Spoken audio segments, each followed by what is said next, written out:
2014 সালের এক রাতে আকাশে উড়ে চলেছিল মালয়েশিয়া এয়ারলাইন্সের একটি বিমান MH370, কিন্তু তারপর হঠাৎ করে যেন গিলে ফেলল কোনো এক অদৃশ্য ছায়া।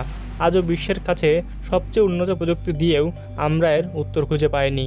কী ঘটেছিল সেদিন, কেনই বা উড়োজাহাজটি উধাও হয়ে গেল? আজ আমরা জানব ইতিহাসের সবচেয়ে বড় অদ্ভুত ও নিখোঁজ রহস্য MH370 এর গল্প। 2014 সালের 8ই মার্চ কুয়ালালামপুর থেকে বেইজিং যাওয়ার উদ্দেশ্যে উড়াল দেয় মালয়েশিয়া এয়ারলাইন্সের একটি ফ্লাইট MH370। উড়োজাহাজটি ছিল বোয়িং 777-এর 200 যার ভেতর ছিল 227 জন যাত্রী এবং 12 জন ক্রু মেম্বার। উড়োজাহাজটি রাত 12টা 41 কুয়ালালামপুর আন্তর্জাতিক বিমানবন্দর থেকে উড়ে যায়, কিন্তু মাত্র 40 মিনিট পর যখন এটি মালয়েশিয়া ও ভিয়েতনামের মাঝের আকাশসীমায় ছিল, তখন হঠাৎ রেডার থেকে একেবারে অদৃশ্য হয়ে যায়। কোনো SOS বা কোনো ইমার্জেন্সি কল কিছুই আসেনি। তারিখ 8ই মার্চ 2014, সময় রাত 1:19 শেষ যোগাযোগ, শেষ লোকেশন মালয়েশিয়া উপকূলের এলাকা থেকে প্রায় 37 মিনিট দূরে। স্যাটেলাইট ডেটা দেখায় যে উড়োজাহাজটি রুট পরিবর্তন করে দক্ষিণ দিকে অস্ট্রেলিয়ার দিকে চলে যায়। শেষের 60 ঘন্টা পরে স্যাটেলাইটের শেষ হ্যান্ডশেক দেখা যায় ভারত মহাসাগরের ওপরে, অর্থাৎ মনে করা হয় সেখানে বিমানটি সম্ভবত সমুদ্রে পড়ে যায়।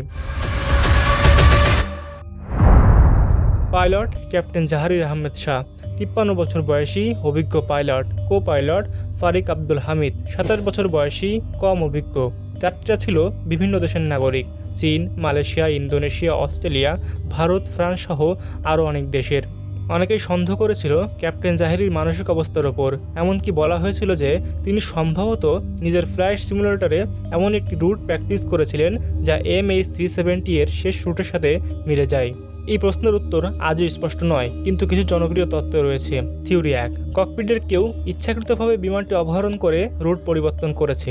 এই থিওরির পিছনে যুক্তি হচ্ছে রেডার এবং ট্রান্সপন্ডার বন্ধ করে দেওয়া হয়েছিল এবং তা করা হয়েছিল সম্পূর্ণ পরিকল্পিতভাবে। থিওরি 2, টেকনিক্যাল ফেলিয়ার বা আগুন। কেউ কেউ মনে করেন বিমানে আগুন লেগেছিল বা প্রেশার কমে যাওয়ায় যাত্রী এবং ক্রু সবাই অজ্ঞান হয়ে পড়েন।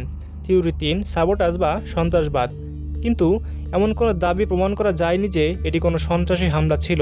থিওরি 4, মিলিটারি ইনভলভমেন্ট বা গোপন মিশন। কেউ কেউ বলেন বিমানটি গোপন কোথাও নামানো হয়েছে অথবা ভুলবশত গুলি করা হয়েছে, কিন্তু সব দাবির পেছনে সঠিক প্রমাণ নেই। বিশ্বের অনেক দেশ, অস্ট্রেলিয়া, মালয়েশিয়া, চীন, আমেরিকা একত্র হয়ে বিশাল অনুসন্ধান শুরু করে। 42টি জাহাজ, 39টি বিমান খুঁজে বেড়ায় হাজার হাজার কিলোমিটার এলাকা। 2015 সালে বিমানের একটি অংশ, ফ্ল্যাপের অংশ, খুঁজে পাওয়া যায় রিউনিয়ন দ্বীপে, ভারত মহাসাগরের পশ্চিমে। এরপর আরও কিছু ধ্বংসাবশেষ পাওয়া যায় মোজাম্বিক, তানজানিয়া ও দক্ষিণ আফ্রিকার উপকূলে, কিন্তু আজ পর্যন্ত বিমানটির ব্ল্যাক বাক্স বা মূল ধ্বংসাবশেষ পাওয়া যায়নি। তদন্ত এখনও বন্ধ হলেও MH370 এখনও রয়ে গেছে ইতিহাসের সবচেয়ে অসাধারণ, অমীমাংসিত ও মর্মান্তিক নিখোঁজ রহস্য হিসেবে। 2024 সালে এসেও নতুন কিছু প্রাইভেট কোম্পানি ও গবেষক অনুসন্ধান শুরু করতে চায়, কিন্তু সরকারের পক্ষ থেকে বড় কোনো উদ্যোগ এখনও দেখা যায়নি। MH370 এর সঙ্গে হারিয়ে গিয়েছিল 239টি জীবনের স্বপ্ন, পরিবার ও ভালোবাসা। তাদের জন্য কোনো শেষ কথা ছিল না, কোনো বিদায় জানানো হয়নি। প্রশ্ন একটাই, আসলে কী ঘটেছিল সেদিন? আমরা কি কোনোদিন জানতে পারবো সত্যি, নাকি এই রহস্য চিরকাল থেকে যাবে গভীর সমুদ্রের অতল তলে? আপনার কি মনে হয় MH370 কি কোথাও লুকিয়ে আছে, নাকি এটি কোনো গভীর ষড়যন্ত্রের শিকার? কমেন্টে জানান আপনার মতামত। আর ভিডিওটি ভালো লাগলে লাইক দিন, শেয়ার করুন এবং সাবস্ক্রাইব করে পাশে থাকুন। আর হারিয়ে যান অজানা জগতে।